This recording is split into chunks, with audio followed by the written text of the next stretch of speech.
ये दुनिया के किसी भी कोने में जा सकता है। पाकिस्तानी खुफिया एजेंसी ISI के इंडियन नेटवर्क की जड़ें बेहद गहरी है। देश भर में ISI के एजेंट फैले हुए हैं। BSF से लेकर भारतीय फौज में ISI के जासूसों की पहुंच है। खुफिया एजेंसियों के हवाले से इस वक्त बड़ा खुलासा हुआ है। खुलासा ये है कि ISI के जासूस पूरे भारत में फैले हुए हैं। इस वक्त की एक ऐसी खबर जो पूरे भारत की चिंता बढ़ा रही है। खुफिया रिपोर्ट मिली है कि पाकिस्तान की खुफिया एजेंसी ISI भारत के खिलाफ बड़ी प्लानिंग कर रही है।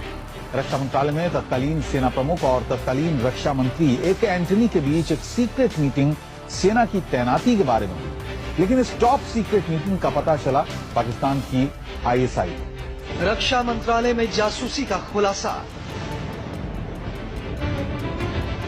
सेना प्रमुख और रक्षा मंत्री की बातचीत की जानकारी लीक हुई। खुफिया जानकारी पाकिस्तान के ISI के पास पहुंची, लेकिन इससे पहले कि अपनी ही बनाई योजना पर सेना हरकत में आती, कुछ ही घंटों में पाकिस्तानी आर्मी ने राजस्थान और जम्मू कश्मीर बॉर्डर पर अपनी पोजीशन बदलनी शुरू कर दी। पाकिस्तानी सेना की इस हरकत से भारत में रक्षा मंत्रालय के कान खड़े हो गए। जो बात सिर्फ तत्कालीन रक्षा मंत्री एंटनी और सेनाध्यक्ष जनरल बिक्रम सिंह के बीच हुई थी, उस पर अमल होने से पहले ही यह खुफिया बातचीत पाकिस्तान को कैसे मालूम चली, इस पर सेना का खुफिया तंत्र हरकत में आ गया। था वो जासूस जो रक्षा मंत्री AK एंटनी और तत्कालीन सेना प्रमुख जनरल बिक्रम सिंह की बातचीत सुन रहा था। क्या कमरा नंबर 104 में बगिंग डिवाइस लगा हुआ था? आखिर वो कौन था जो इन दोनों की बातचीत सरहद पार ISI तक पहुंचा रहा था? क्या वो भारतीय खुफिया एजेंसी का था या फिर वो भारतीय सेना का एक सीनियर अधिकारी था? मुझे कोई नहीं जानता, जो कोई नहीं ढूंढ सकता, कोई मुझ तक नहीं पहुंच सकता।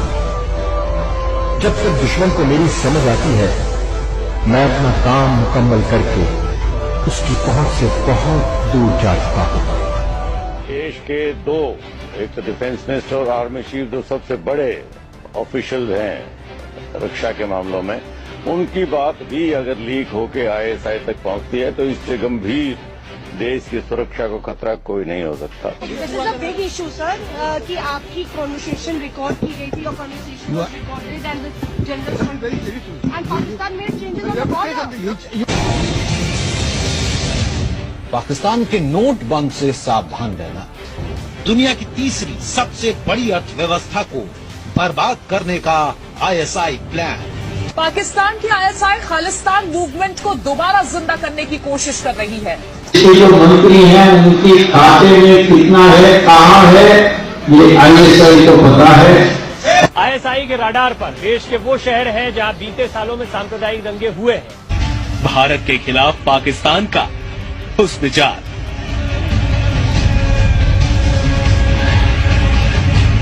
ISI के हुस्न जाल में फंसकर देश की रक्षा की कसम खाने वाला बन गया गद्दार। एयरफोर्स के डिप्लॉयमेंट, उनकी एक्सरसाइजेज, उन सबको एक दूसरे देश की इंटेलिजेंस ऑपरेटिव के आदमी को पहुंचा रहे थे। ISI की हसीना के लिए देश से गद्दारी। नाम रंजीत KK, उम्र 24 साल, निवासी केरल, पद एयरफोर्स अधिकारी, तैनाती भटिंडा एयरफोर्स स्टेशन। आरोप ISI को जानकारी देने का, शिकार ISI के हनी ट्रैप का। देश की हिफाजत के लिए जान कुर्बान करने की कसम खाने वाला रंजीत ISI के हुस्न जाल में फंसकर देश से गद्दारी कर रहा है। स्वामी ने आरोप लगाया है कि आमिर खान ने अपनी फिल्म PK को प्रमोट करने के लिए पाकिस्तान की इंटेलिजेंस एजेंसी ISI से सहयोग लिया था। पाकिस्तान की खुफिया एजेंसी ISI भारतीय सुरक्षा बलों की अहम जानकारियां लीक करने के लिए एक डिजिटल साजिश रच रही है। साथ ही अब अपने मंसूबे को अंजाम देने के लिए तरह तरह के ऐप का इस्तेमाल भी करने लगी है। पाकिस्तानी खुफिया एजेंसी ISI ने हिंदुस्तान में दंगे करने की साजिश रची है। ISI इस माफिक की प्लानिंग तो कई सालों से कर रहा है। पाक खुफिया एजेंसी तैयार कर रही है खतरनाक प्लान। ISI के प्लान से सबसे ज्यादा खतरा मुंबई में है। पाकिस्तान की खुफिया एजेंसी ISI अब भारत और अफगानिस्तान के रिश्तों को बिगाड़ने की बड़ी साजिश रच रही है। ISI की गतिविधियां अफगानिस्तान में बहुत तेजी से बढ़ी हैं। अफगानिस्तान में ISI के एजेंट लगातार बढ़ रहे हैं। सुरक्षा एजेंसियों को कबूतर के जरिए भारत की जासूसी करने का शक है। परिंदों से सुरक्षा में सेंध लगाने की सोच, शांति दूत से षड्यंत्र की एक और साजिश। आईएसआई के इशारे पर खूबसूरत लड़कियां पाकिस्तान में बैठकर भारत के नौजवानों को अपने जाल में फंसा रही हैं। कुछ वक्त पहले हैदराबाद, मेरठ और पठानकोट में सेना के ऐसे जवान पकड़े गए थे जो आईएसआई की स्पाई गर्ल के चक्कर में फंसकर देश के गद्दार बन गए थे। वायुसेना के ग्रुप कैप्टन अरुण मारवा को खुफिया जानकारी लीक करने के आरोप में गिरफ्तार किया गया है। मारवा को ऑफिशियल सीक्रेट एक्ट के सेक्शन 2 और 3 के तहत गिरफ्तार किया गया। ग्रुप कैप्टन पर आरोप है कि वो कई महीनों से आईएसआई की महिला एजेंट के साथ सोशल मीडिया के जरिए संपर्क में थे। Well, the Indian diplomat who was arrested allegedly had an affair with an ISI agent has been charge sheeted today. Madhuri Gupta appeared defiant when asked about her links with the ISI. Here's what she said. Madhuri Gupta, a 53-year-old who worked for the Indian Embassy in Pakistan, now infamous for her alleged involvement with ISI agents. Madhuri's decision allegedly to help the ISI wasn't driven by money or ideology. She had apparently simply fallen in love with a man called Jamshed, 20 years her junior, who happened to be an ISI agent. के बाद भारत के खिलाफ जहर उगलने का ठेका एक और शख्स ने ले लिया है। हाफिज सईद की तरह इस शख्स का ताल्लुक भी पाकिस्तानी खुफिया एजेंसी आईएसआई से है। Breaking news coming in: a senior Indian Air Force officer has been taken in for questioning. A group captain has now been taken into custody for questioning. The officer is suspected of being in touch with a Pakistan ISI officer. Pakistan की खुफिया agency ISI ने BSNL में सेंध लगा दी है।